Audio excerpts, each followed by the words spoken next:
Hola hermanos, como cada jueves compartimos el devocional. Estamos en la segunda carta de Pedro, capítulo 3, versículos 8 al 11. Y oramos. Señor, gracias por tu palabra que nos enseña absolutamente todo lo que nosotros necesitamos saber.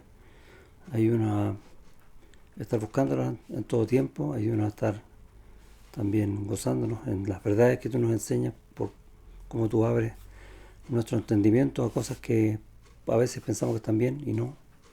Y como también nos consuelas y nos animas en las cosas que pensamos que estamos haciendo en Cristo. Y sí, gracias porque tu palabra nos guía siempre en todo lo que es seguro. En el nombre de Jesús. Amén.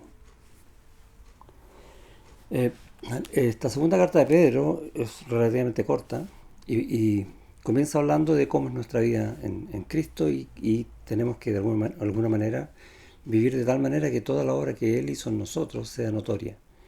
Y ahí ese capítulo hay que leerlo varias veces porque dice muchas cosas lindas acerca de cómo es la vida nuestra una vez que estamos en Cristo.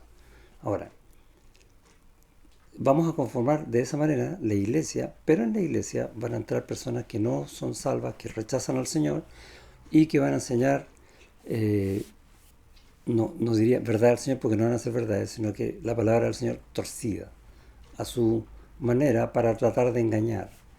Y de eso va a tratar casi todo el capítulo 2. Y es un capítulo bastante duro. ¿Por qué? Porque Dios no perdona el pecado en contra de Él y en contra de sus hijos. Y es lo que está expresando y cómo va a tratar con esas personas. Y parte de eso va a decir en el capítulo 3. ¿Por qué? Porque hay un juicio. Y de eso va a tratar el capítulo 3. Va a llegar un día en que el Señor Jesús va a juzgar a la humanidad. Y todos los que estamos en Él vamos a vivir con Él en gloria.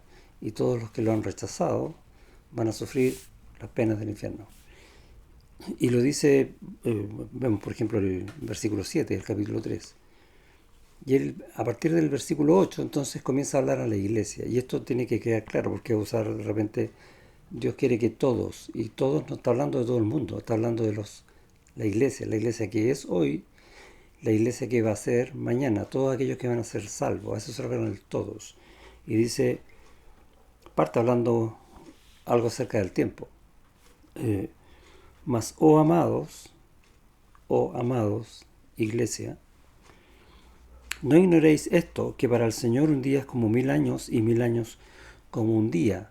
Y si bien está haciendo un juego de palabras en el uso del tiempo, no está hablando del tiempo, porque Dios es eterno, Él no vive en el tiempo, Él creó el tiempo en el cual sí nosotros vivimos, y está diciendo, ojo, el día del Señor puede venir en cualquier momento, porque ese es el tiempo de Dios, no el nuestro.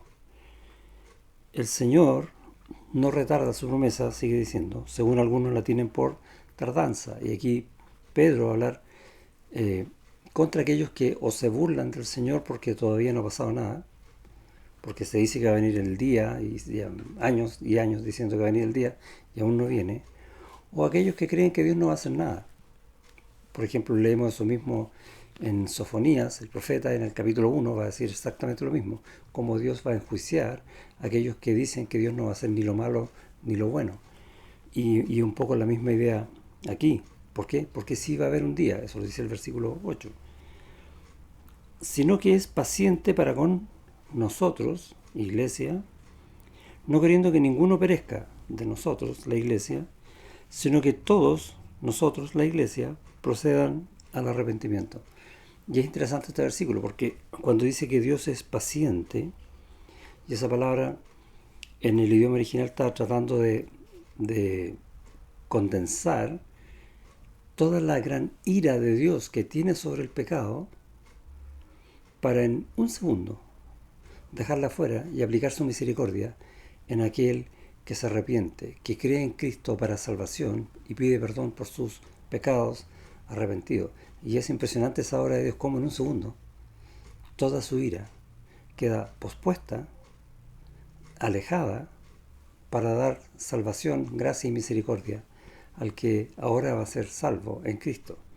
Precioso versículo, escrito de una manera que a veces no nos suena, pero está hablando exactamente de eso, y es un versículo hermoso.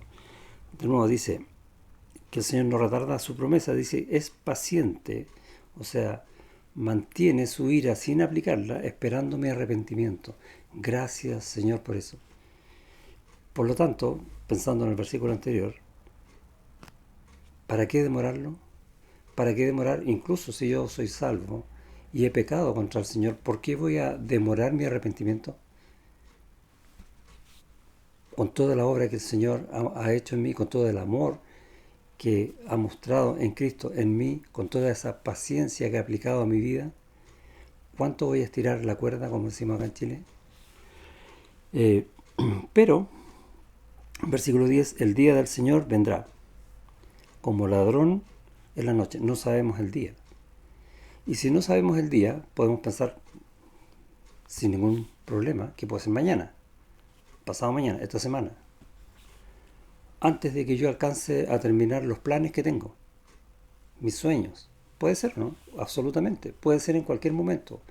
Por lo tanto, y es lo que va a explicar después, si yo sé que el Señor puede venir mañana, de hecho va a venir mañana, no sé cuándo es mañana, ¿cómo yo no debería vivir entonces en la manera en que Él desea, en lo que Él ha puesto en mi corazón para vivir? Y lo expresa de esta manera. Eh, Puesto que todas estas cosas han de ser desechas, ¿cómo no debéis vosotros andar en santa y piadosa manera de vivir? ¿Por qué nuestra vida no va a ser una vida de adoración a este Señor que nos sacó de esa condenación para llevarnos a vivir eternamente con Él, en su gracia, en su amor, en su gozo? ¿Por qué voy a vivir como aquellos que van a ser deshechos, destruidos, y no para el Señor? En un sentido es una alerta. Cuida lo que estás haciendo hoy, porque el tiempo que te queda es poco. Y empieza a vivir en el gozo del Señor, para la gloria de Dios ahora, porque el tiempo que nos queda es poco.